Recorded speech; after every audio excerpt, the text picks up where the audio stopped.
ఉన్నప్పుడు దేశంలో రెండవ స్థానంలో ఉంటుంది అధ్యక్ష. మొదటి స్థానం ఢిల్లీ ఉంటే రెండవ స్థానం హైదరాబాద్ నగరం ఉండే.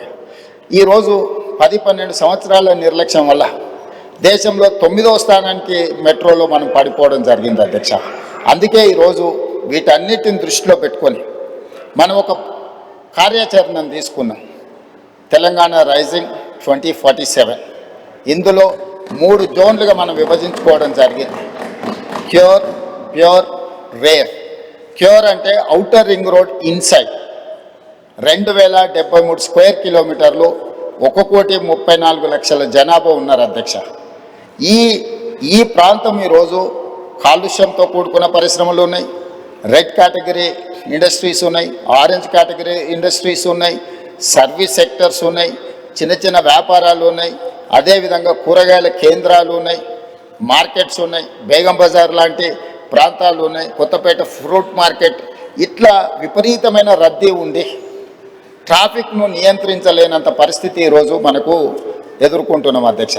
అందుకే ఈరోజు ప్రభుత్వం ఈ ప్రాంతాలను 3 జోన్లుగా విభజించిన తెలంగాణ రాష్ట్రాన్ని సంపూర్ణంగా outer ring road inside 2073 square కిలోమీటర్లను కోర్ అర్బన్ రీజన్ ఎకానమీగా, అంటే ఇది ఒక నివాసయోగ్యమైన ప్రాంతమే కాదు, ఆర్థికంగా రాష్ట్రానికి ఆదాయం తెచ్చిపెట్టే ప్రాంతంగా గుర్తించి ఈ ప్రాంతాన్ని ప్రక్షాళన చెయ్యాలని, ఈ ప్రాంతంలో ఉన్న పరిశ్రమలను తరలించడం ద్వారా ఆ పరిశ్రమలో ఉన్న ప్రాంతము ఈరోజు మనకు మల్టీ యూజ్ జోన్కి మార్చుకుంటే నిర్మాణాలకు అవకాశం ఉండి మధ్యతరగతి దిగువ తరగతి వాళ్ళు ఇల్లు కొనుక్కోవాలంటే వాళ్ళ కళ నెరవేరుతుంది, వాళ్ళు ఉన్న ప్రాంతంలోనే వాటిని నిర్మించుకోవడానికి అవకాశం ఉందని చెప్పి ఈరోజు బాలానగర్ కానీ, జీడిమెట్ల కానీ, నాచారం కానీ ఇతర ప్రాంతాలలో ఉన్న పరిశ్రమలు దాదాపుగా 9,000 ఎకరాల భూమి, రోడ్లు, లేఅవుట్లు, పార్కులు పోతే 4,500 దాకా దాదాపుగా శ్రీధర్ బాబు గారు వివరాలు చెప్తారు. ఈ భూమి అంతా కూడా ఇక్కడ కాలుష్యం వెదజల్లుతున్న పరిశ్రమలు ఉన్నాయి. ఈ కాలుష్యం వెదజల్లుతున్న పరిశ్రమలను ఔటర్ రింగ్ రోడ్ అవుట్ సైడ్కి తరలిస్తే ఈ భూమి అందుబాటులోకి వస్తే అపార్ట్మెంట్స్ నిర్మాణం కానీ, హౌసింగ్ కాలనీస్ కానీ వస్తే చాలామంది మధ్యతరగతి దిగువ తరగతి వాళ్ళు ఇల్లు కొనుక్కోవడానికి అవకాశం ఉంటుంది, నివాసయోగ్యమైన ప్రాంతంగా ఉంటుంది. ఈ కాలుష్య పరిశ్రమలను తరలించడం వల్ల ఇక్కడ కాలుష్యాన్ని నియంత్రించినట్టు ఉంటుంది అనేది మొట్టమొదటి ప్రణాళిక అధ్యక్ష. అదేవిధంగా రోడ్లను 3 రకాలుగా విభజించినాం అధ్యక్ష. 1 underpass, 2 surface, 3 elevated corridors. ఒకే ప్రాంతంలో ట్రాఫిక్ ఒక జంక్షన్కి వస్తే ఆ జంక్షన్లో సిగ్నల్స్ వల్ల 3 నిమిషాలు సిగ్నల్ పడితే 7-8 కిలోమీటర్ల ట్రాఫిక్ జామ్ అయిపోతుంది. అందుకోసమని ఈ ట్రాఫిక్ నుంచి నిరంతరం ప్రయాణం జరిగేటట్టే ఉండాలి, కొత్త స్లోగా పోయినా కూడా ఆగకుండా పోవాలనే దాంతో అండర్ పాస్లు, సర్ఫేస్ రోడ్ లెవెల్లో, ఎలివేటెడ్ కారిడార్స్ 3 రకాలుగా విభజించి ఈరోజు మనం ప్రణాళికలు తీసుకున్నాం. దానికి సంబంధించి రాతపూర్వకంగా 29 ప్రాంతాలలో జరుగుతున్న పనులను ఈరోజు మీ ముందర పెట్టడం జరిగింది అధ్యక్ష. అదేవిధంగా ఈరోజు అత్యధిక జనాభా ప్రయాణం చేసే మెట్రోను ఈరోజు విస్తరించాలనుకున్నాం. మెట్రోను విస్తరించడానికి ఈరోజు ప్రయత్నం చేస్తే ఎలాంటి మేము ఈ వ్యాపారంలో ఉండదలుచుకోలేదు, విస్తరణకు మేము అనుకూలం కాదు అని తేల్చాను.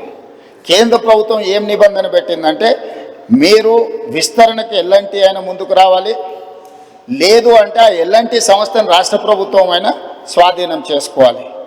రాష్ట్ర ప్రభుత్వం కొంత, ఎల్ఎన్టీ కొంత నిర్వహిస్తే నిర్వహణలో సమస్యలు వస్తాయి, ఆ తర్వాత ఈ ప్రాజెక్టు ప్రయోజనం లేకుండా పోతుందని చెప్పి కేంద్ర ప్రభుత్వం నిబంధన పెట్టడంతో ఈరోజు ఎల్ఎన్టీతో మాట్లాడి చర్చలు చేసి ఒక ఆఫీసర్స్ కమిటీ, ఒక క్యాబినెట్ సబ్ కమిటీని వేసి ఈరోజు మెట్రోను రాష్ట్ర ప్రభుత్వమే స్వాధీనం చేసుకొని దాదాపుగా 15,000 కోట్ల రూపాయలతో ఈరోజు మెట్రోను రాష్ట్ర ప్రభుత్వమే స్వాధీనం చేసుకొని ఇంకొక 76 కిలోమీటర్లు మొదటి విడతగా మెట్రోను విస్తరించుకోవడం ద్వారా ఈరోజు చాలా దగ్గర లాస్ట్ మైల్ కనెక్టివిటీ మిస్ అయింది అధ్యక్ష. తమరు వచ్చే రూట్లోనే ఎల్బీ నగర్ వరకు మెట్రో ఆగిపోయింది, కానీ వాస్తవంగా ట్రాఫిక్ మన హయత్ నగర్ అవతల నుంచి సిటీలోకి వస్తున్నారు. ఈరోజు ఏ రాష్ట్రంలో, ఏ దేశంలో అయినా మెట్రో అనేది ఎప్పుడు ఎయిర్పోర్ట్కి కనెక్ట్ చేసి ఉంటుంది అధ్యక్ష.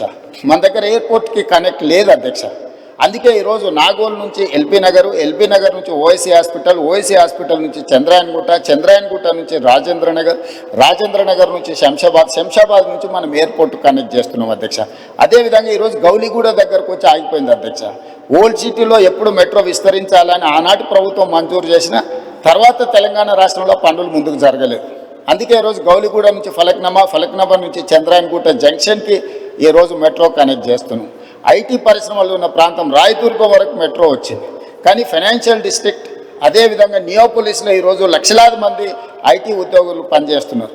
దాన్ని అక్కడికి పొడిగించడానికి ఈరోజు చందానగర్ వరకు ఆగిపోయింది అధ్యక్ష. వాస్తవంగా బిహెచ్ఎల్ రామచంద్రాపురం నుంచి అత్యధికంగా జనాలు మనకి ఈ వైపు ప్రయాణం చేస్తున్నారు అధ్యక్ష. ఇట్లా ప్రతి దగ్గర లాస్ట్ మైల్ కనెక్టివిటీ ఎక్కడెక్కడైతే లేదో ఈరోజు ఆ లాస్ట్ మైల్ కనెక్టివిటీని విస్తరణ రెండో విడత కింద ఈరోజు మెట్రోను విస్తరించడం ద్వారా ఈ ప్రాంతంలో నివసించే ప్రతి వాళ్లకు, విద్యార్థులకు కావచ్చు, ఉద్యోగస్తులకు కావచ్చు, ఈ ప్రాంత ప్రజలకు 76 కిలోమీటర్లు 24,000 కోట్ల రూపాయలతో నిర్మాణం చేయడానికి అన్ని ప్రతిపాదనలు సిద్ధమైనాయి.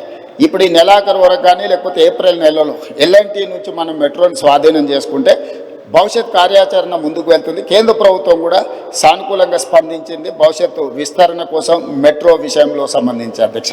అదేవిధంగా ఎలివేటెడ్ కారిడార్స్ మీకు తెలుసు అధ్యక్ష,